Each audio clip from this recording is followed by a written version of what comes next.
just keep going. Yeah. No matter how it is. It doesn't matter if it's small. It doesn't matter if it's big. It doesn't matter if it's just getting off your couch for that day. But sometimes when you have that much weight to lose, it's hard, man. Like, yeah.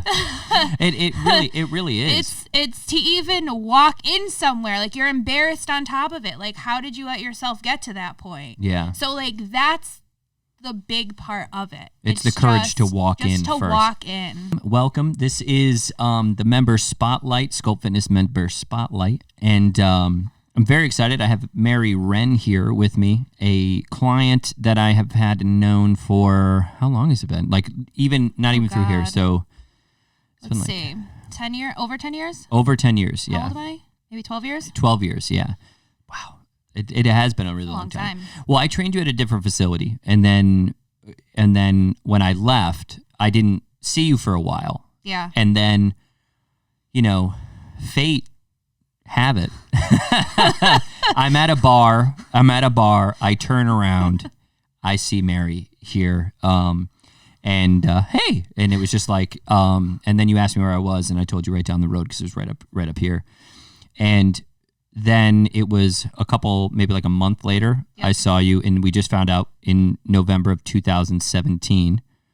Mm-hmm. So, and you were trying to kind of get ahead. I remember having the conversation of you trying to kind of get ahead of, the New Year's resolution people, those types. Yeah. You were like, dude, I don't want to deal with this. Deal with this shit. Oh, wait, yeah. You could say shit. Shit's fine. Okay. Yeah. You didn't want to deal with it, so it was easy for you to kind of move past that. Yeah. Now, so obviously it's been a long time, and I believe you have been able to kind of work off and keep off, what do we say, about 70-ish pounds? This time around. This time around, yeah. But so it's been a long period, though. It's been how long? So it's been like 3 years or 2 years at least of you keeping this off. Yeah, I would say. Yeah. 2 years of getting it off consistently and 2 years of actually mainly like maybe a year and a half of keeping it off. Yeah. Like this year has just been the year. Yeah, to be able to kind of really. Where I've just kept it off on my own. Now for you, where were you in that headspace when I saw you in the bar? Like when I saw you, was it like, hey, I've always kind of wanted to change this or change myself. Where were you at then? When then you signed up, where was your head at then? Do you remember? Yeah. Yeah. That night, no, I don't remember where my head was. Yeah, me neither. But around that time, let's see, my dad just had a stroke. Okay. So that pretty much was like, hello, what are you doing with your life? Like Take care of your health. Your dad had a stroke. There's heart problems.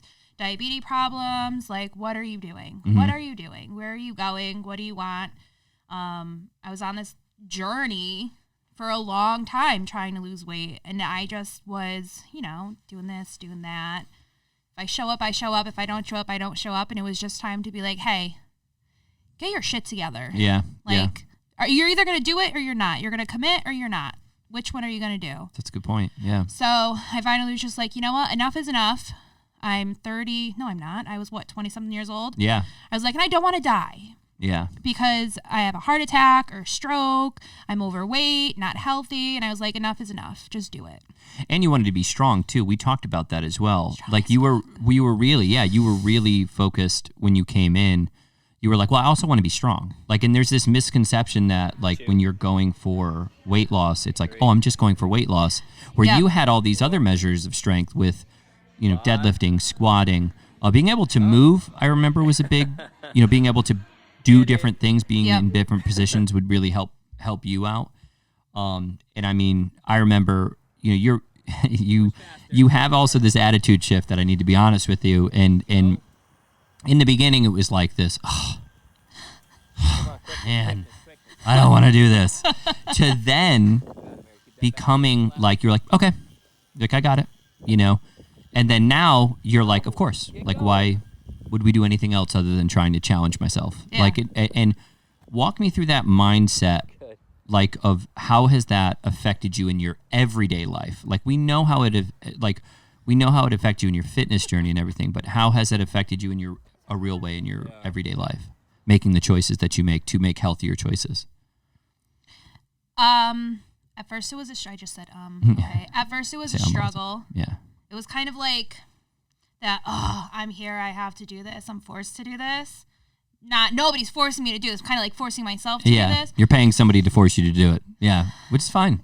Which is what I needed at the time. And instead it is what it is. Accountability, yeah. It's the only thing that would have kept me going. And it was kind of like waking up in the morning, and it was like that same process throughout my life. But as things started, I wouldn't say getting easier, but as they started to become more of a routine, things in my personal life started like becoming better. Like my mindset shifted. Yeah. Does that make sense? It makes plenty of sense, because now you're trying to manifest a better life for yourself, so you're going to attract that. But that took me a long time to get there. Yeah. That wasn't a right away thing. No, definitely not. And how long does that take? Because yours is a rather substantial amount of weight loss. Yeah. And I know that and you've had friends, you've heard of a lot of the clients that I've trained and met a lot of them. Let's be honest, you're around a lot of that with me. They want that instant gratification. No. And it's just not. I wanted it. You did, yeah. I wanted the instant gratification. Yeah. I didn't want to have to. I knew there was going to be work, but I've gotten the instant gratification before, right? Yeah. So it's kind of like I wanted it again. So like I already went through the losing weight thing and eating whatever I wanted, and still losing weight. Yeah. Well, it's because I worked out. I was active. I was I was on a college swim team, right? Yeah. So I'm working out 6 hours a day. Yeah. No wonder why I got the instant gratification that I wanted. While eating. While eating whatever I wanted. Yeah, yeah. So I wanted it again. Yeah. But you're not training 4 to 6 hours like a day. that. Yeah, yeah. And that's where my mindset had to shift and be like, okay, this is a long-term thing. You want to keep it off, and you want to learn how to keep it off. Not just say, I'm losing weight and I go to the gym and I do this and I do that. It's like, no, why haven't you been losing weight? What is the problem? How can we fix it? How can you learn from it to keep it off long term? Yeah, and you learning that overeating is overeating. And undereating. Yeah, like I think with you, it'd be nice to have an honest conversation about tracking our food, because you and I have benefited greatly. My company has benefited greatly from kind of structuring that model of, hey, if you want the best, you track your food. Mm-hmm. But there's also a real ugly side to it as well. And I like having that honest conversation because I believe that it's just the right way to do it. Sometimes tracking your food can become very obsessive for a lot of people, and it can be damaging. Yeah. And did you find that at some point? So, because we've talked about it, but it's like, you still understood the benefit of it. There's a huge benefit to it. Don't Obviously. Get me wrong. It helped me learn how to eat. Like, it helped me learn how to eat. It helped me learn portion sizes. It helped me learn that, if I want to go to McDonald's, I'm going to go to McDonald's. It's fine. You could eat it. You could eat McDonald's. You can go out to dinner. You could eat whatever you want. But what you eat the rest of the day is just going to be a little different. Or a little less. Or a little less. Or a little this, right? So it taught me how to eat. But it was to the point where, I can't remember if it was Thanksgiving or Christmas, right? Yeah. I was like, I can't have mashed potatoes. Oh, I can't have this. Yeah. And I brought, and I'm like, wait a minute. And so now I look back at it and I'm like, you're an idiot. Yeah. Honest conversation with yourself you're an idiot. You're an idiot.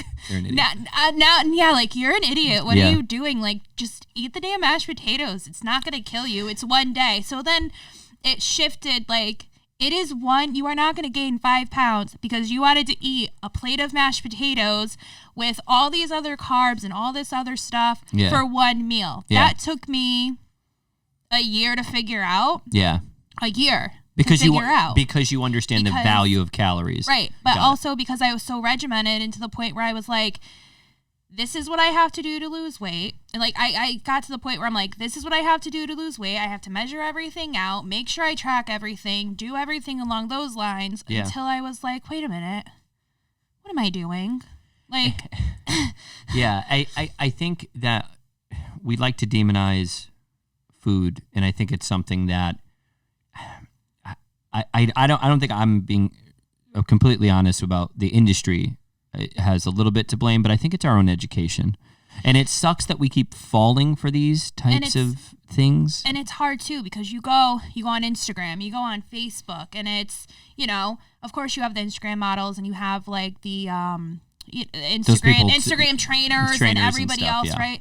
And they're trying to push all of this stuff on you. Mm-hmm. And in all reality, that's not. You don't need any of it. You don't need any of it. That's not how it really is. And then you see these girls that are gorgeous. Like, look at their butts. They have perfect boobs, I have. And I have. Yeah. I mean, perfect flat stomachs, right? And you sit there and you're like, damn, I wish I had that. And then you sit there and you're like, wait a minute. Some of these girls have hundreds and thousands of dollars that they just spent probably going to who knows what to get nipped, tucked, sewed, and everything else. So they're not being as but that's hard too. They can be disingenuous at times. Some of them are very transparent, which is awesome. The ones that are transparent are the ones that are great to follow and great to have. I've unfollowed people. Yeah. I've followed the transparent ones. Yeah. And they're not all. It's not all like that. But in today's society, majority. You do have this very sales approach to people, and their emotional sales. It's like they will react. They'll react to it. So you were falling for that for a long time. And now what have you found to be the answer to long-term, because your body has obviously changed. I'll put up some pictures that we have and put up some stuff that we have of you performing and moving. Is your body have changed in a very dramatic way. Your mind as well. But I'm going to say, like, what have you found to be the actual answer, and that people might not want to hear it is the answer? What do you think that is? What have you found? I didn't want to hear it when I first started either. Yeah. But it's tracking, making sure for food. Yeah. I mean, you don't have to stay strict to it. You're like, I'm not strict to it right now. I kind of learned, and I track when I want to track, and I don't track when I want to track, and I stayed to that. But tracking really helps. Staying in your calorie deficit, making sure that you are eating the right amount of protein, carbs, fats, all that stuff. Going to the gym, and I don't mean going to the gym for like 3 hours. Just going to the gym. Maybe you go for a half-hour treadmill walk, or you just go to the gym for an hour and you lift weights. You don't have to live in the gym as long as you're staying in your deficit. Yeah. And that's what I've learned. As long as I stay in a deficit to lose weight, I'm okay. Yeah. And staying consistent with it. Staying consistent with it. I found that. And putting in the work, though. Yeah, no, it's still work. You just can't go to the gym and just hang out. And say, oh, I went to the gym. Like, you have to, and You had a plan. Yeah. Well, you've been kind of on a plan, and what I've noticed with you is that the strength gains, the aesthetic gains, the weight loss, the building of your legs, your butt, slimming of your waist, my your arms. Yeah. But I mean, that's what we focused on. When you wanted to, you're like, this is what I want. And we're doing this. I want this butt. And it was great, and it worked really well for you. Yeah. But I think it was when we started to realize, hey, let's have a plan. And when we did that, we've seen these great leaps and bounds with you as far as with how your body has changed and alongside with your mind. And that's what I've enjoyed watching you change. And every time we've end up training together or we meet together or everything, I get a better version of you. Like, I've always gotten a better version of you over. It could be like changing your body is the easiest part. I can't believe I'm going to say this, but 4 years ago, I wouldn't even have known that I've said this, but changing your body out of the whole thing is the easiest part of it. Yeah. It's the mind shift and realizing that you're stronger than you actually are. And, you lose weight, but along the way, you end up dealing with things that you wouldn't even think you needed to deal with. Yeah. So it's kind of like a mind and body thing. For sure. Yeah. It tests losing weight. It's tested your will. It's tested your discipline. And I think that it is shown, like, how we talk about power leaks or energy leaks when we talk about squatting or deadlifting, hey, you need to do this. I think that it's really helped you with a lot of the other stuff for eating and the stuff that's more in your mind, because I think it's really helped us go, hey, you're wasting so much energy believing that. Stop believing that, because that's not the way that it works. Yeah. If you change your mindset, which you have, you've created kind of this lifestyle that now is going to support a healthier Mary, essentially, you know? So what would you say, to kind of close on this, what would you say would be the thing that you'd want to tell people, your message with somebody who's coming from losing 70 pounds, somebody who's coming from having really bad back pain and worried about their heart and what would you say to now being strong, being able to do your deadlifts, your squats, movement, and there's 70 pounds less, you know, it's gone. You know, what would you say to those people who are in those kind of same shoes? Oh God. No pressure. No pressure. No pressure. I could say the wrong thing and you know, somebody's going to go cry on the couch, you know? Yeah. No. The hardest part is just getting started. The hardest part is just walking in and getting started. But once you go, it gets easier. Yeah. So you just have to push through the hard times to get to the easy times. Yeah. So when you feel like giving up, just figure out how to push yourself harder. And when you feel like giving up, just don't sit there and wallow in pity. Like, there's people around you that'll support you and that'll help you, and you could form a group of people and they'll be there for you. Yeah. Because you're not going to do it alone. There's people there that will support you. So just keep going. Yeah. No matter how it is. It doesn't matter if it's small. It doesn't matter if it's big. It doesn't matter if it's just getting off your couch for that day. But sometimes when you have that much weight to lose, it's hard, man. Like, yeah. It really is. It's to even walk in somewhere, like, you're embarrassed on top of it. Like, how did you let yourself get to that point? Yeah. So, like, that's the big part of it. It's the courage to walk in first. Walk in. Yeah, I mean, the courage to walk in and to also have, because like she went through training with our facility, and I think that coming in and telling somebody you need the accountability, you need it in the beginning, like you're saying. Mm-hmm. Obviously, we don't do it as much. We're like once a week, or sometimes, and we've. I left for what? I just came back 3 weeks ago, and exactly. I left for 2 months. 2 months, right? Comes back. We start training again. I needed the accountability, and I knew I needed the accountability, so I said, okay, I'll go back once a week. And then it's been great. She was doing 3 days a week, yep. And then we went to 2, and now we're at 1. And it's still been, what, like you said, it's like 2017 since you were here. Yeah.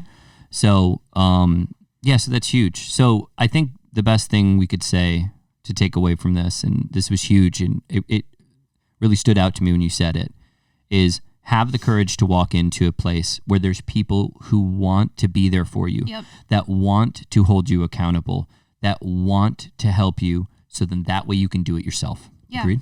I agree. And on that, Mary, you're the best. Thank you. Thank you for doing this. I was thinking about it, dude. This is awesome. So seriously, You're welcome. Thank you. You're welcome.